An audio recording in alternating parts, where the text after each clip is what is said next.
গতকাল ৩০শে নভেম্বর শেষ হয়ে গেল অনুরাগের ছোঁয়া।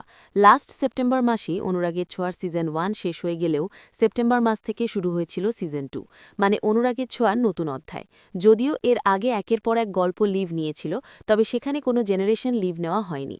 তবে সেপ্টেম্বর মাসেই জেনারেশন লিভ নেওয়া হয়েছিল। তখন থেকে টিআরপি তালিকায় ভালো জায়গায় থাকলেও অপোজিট ধারাবাহিক থেকে গ্যাপ ছিল খুবই কম, মানে এক সপ্তাহ স্লট পেলে পরের সপ্তাহ স্লট হারা হয়। তবে অনলাইনে সবসময় সবার প্রথমে থাকত। এই কারণেই চ্যানেল ধারাবাহিকটিকে বন্ধ করে দেওয়ার সিদ্ধান্ত নেয়।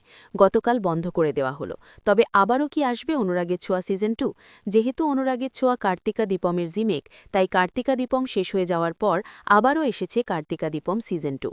তাহলে কি অনুরাগের ছোঁয়ার সিজন 2 আসবে? তবে এখনই বলা না গেলেও আগামীতে আসতে পারে অনুরাগের ছোঁয়া সিজন 2। যদিও এই মুহূর্তে স্টার জলসায় ওমর দরদিয়া ধারাবাহিকটি কার্তিকা দীপম সিজন 2 এর রিমেক। তবুও আপনারা কি এসবিএ প্রোডাকশন হাউসের আন্ডারে কার্তিকা দীপম সিজন 2 এর রিমেক দেখতে চান? কমেন্টে জানাবেন। বাংলা বিনোদনের এই ধরনের সকল আপডেট সবার আগে পেতে চ্যানেলটি সাবস্ক্রাইব করে পাশে থাকা বেল আইকনটি বাজিয়ে দিন। ধন্যবাদ।